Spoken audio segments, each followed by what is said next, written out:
Welcome to the Vibes Lab, your front row seat to the science behind VIA, the Vibes AI agentic platform making everyday brain health accessible to all. Every episode is designed to reveal insights that will enhance your cognitive health and well-being. Follow us to grab your lab key and experience limitless intelligence. Welcome to the Deep Dive. Today, we're really digging into something, well, vital, but maybe not talked about enough. The incredible pressure on caregivers. Yeah, the sheer weight they carry. Exactly. And we're looking at a potential support tool, something aimed squarely at their well-being. Right. Our mission today is to really explore this idea of restorative audio, see what the research says, how it might actually help caregivers in a practical way. Because the challenges they face are just immense. We looked at sources highlighting chronic stress, like day in, day out. And the anxiety that goes with it, sometimes tipping into depression, burnout too. Definitely burnout. Plus, the physical side, exhaustion, real sleep problems. It goes deeper, doesn't it? Increased risks for things like heart disease, a weaker immune system. It's serious. Absolutely. Then there's the social isolation, feeling cut off, and just the mental load, that cognitive fatigue. It's this whole constellation of difficulties, and that's the context for looking at things like Vibes AI Restorative Audio Vibe Drop. Right, which they present as a kind of scientifically engineered tool. Yeah, aimed at cognitive wellness, emotional balance, physical relaxation, specifically for caregivers. Okay, so restorative audio, let's unpack that. It sounds like more than just, putting on some nice background music. Oh, definitely. It's meant to be more active, more targeted. We're talking about carefully calibrated sound frequencies, specific rhythms, certain patterns. Calibrated how? What's the goal? The idea is these sounds are designed to intentionally guide your brain towards, let's say, more optimal or balanced states. Okay, guide the brain. Is there actual science behind this, or is it more of a wellness concept? Well, it draws on neuroscience, how the brain works, and psychoacoustics. That's the study of how sound actually affects us, our brains and bodies. Vibes AI mentions research connections, places like MIT, and the techniques often involve things like stimulating specific neural pathways. Stimulating pathways with sound. Kind of. Or inducing meditative-like states, maybe associated with theta brainwaves, and using spatial audio for a more immersive feeling. This is where I get really curious. How can just listening tackle those huge caregiver challenges? The stress, the lack of focus, the terrible sleep. Okay, let's take those one by one. Reducing stress and anxiety, the mechanism proposed, and this is echoed in some research like the PMC review. Right. It often involves synchronizing brainwaves. Certain sounds might encourage calmer brain activity, which could then lower cortisol. Cortisol, the stress hormone. Okay. So tuning the brain, almost. In a way, yeah. Then there's boosting motivation and focus. That feeling of being drained. Which so many caregivers describe. Vibes AI suggests this kind of sound therapy can help with that. Maybe by reducing the background stress, it frees up mental energy. That makes intuitive sense. If you're less stressed, maybe you can focus better. It's hard to feel motivated when you're constantly overwhelmed. And then sleep, which is just critical. Absolutely vital. How does audio help there? They often use specific frequencies or rhythmic patterns designed to gently nudge the brain towards those slower wave states needed for deep, restorative sleep. Better sleep means less fatigue, hopefully. That's the aim. It has knock-on effects. It feels very interconnected. Less stress, better sleep. What about the physical health claims, like heart health or immune function? That feels like a bigger leap for sound. It does sound significant, but it connects back to the stress response. If restorative audio helps lower chronic stress markers, as Vibes AI suggests, then it might reduce the known cardiovascular risks linked to that stress. Potentially, yes. And similarly, we know better sleep and lower stress generally support better immune function. The body just works better when it's not constantly under pressure. Okay. What about the isolation aspect? That's such a tough one. Can that really help someone feel less alone? It's an interesting idea. Vibes AI talks about creating immersive soundscapes.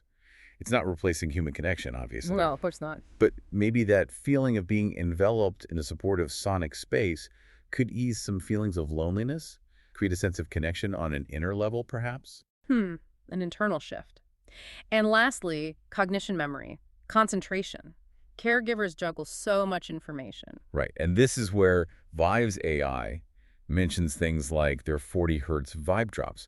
There's growing research interest in specific frequencies, like 40 hertz, and their potential role in cognitive function, clarity, maybe even memory. 40 hertz specifically. Interesting. The theory involves neural synchronization, again, getting brain cells working together more effectively for cognitive tasks. Okay, this is all fascinating theory and potential application, but let's get into the broader scientific evidence. We looked at several sources on sound and music therapy. What do they tell us that backs this up for caregivers? The research is pretty compelling. That PMC scoping review, for instance, looked across many studies. It found music especially, and this is key, music people chose themselves because they found it relaxing. Self-selected music. Yeah, they consistently reduced actual physical stress markers. Cortisol, heart rate variability, blood pressure, nature sounds, and calm voices also showed promise. So personalization matters. Hugely, it seems. The review basically said sound offers promising non-invasive ways to cut stress, and self-selected relaxing music was a clear winner for lowering both body and mind stress markers. That's powerful. What about studies looking specifically at caregivers?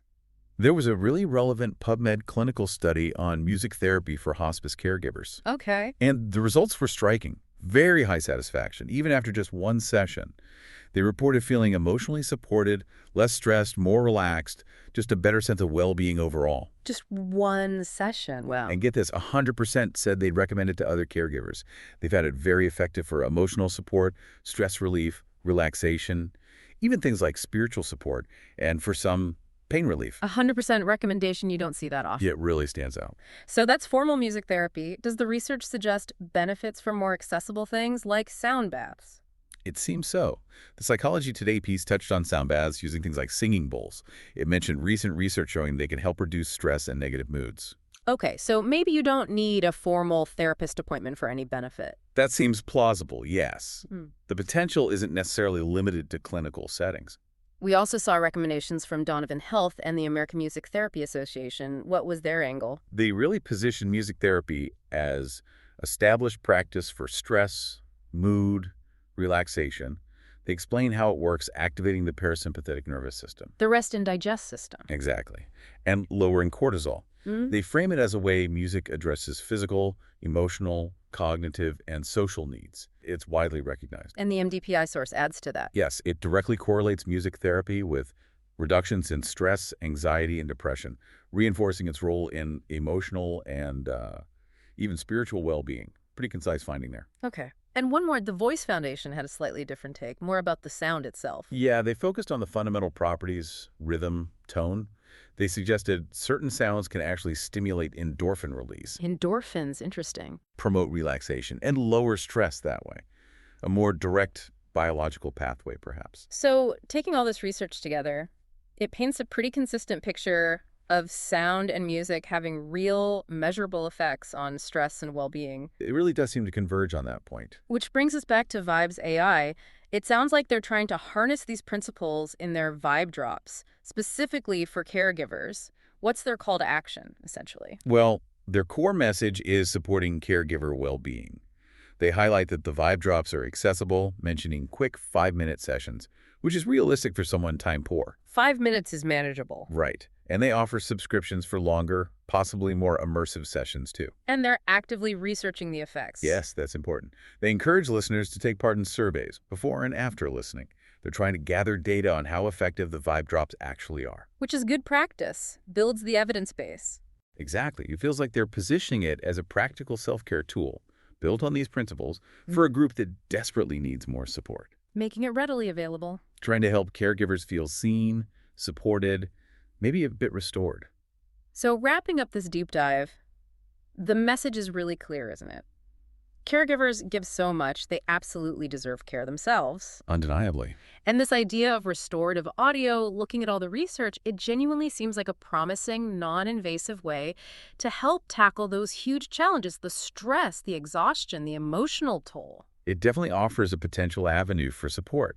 And maybe it leaves you, the listener, thinking. Yeah. Well, just considering how building even a few minutes of intentional sound into a daily routine, yours or a caregiver, you know how that might just shift the balance a little towards more well-being. A small change, potentially big impact. Potentially. And it also makes you wonder what other non-traditional approaches might be out there, holding untapped potential to support the people who give so much.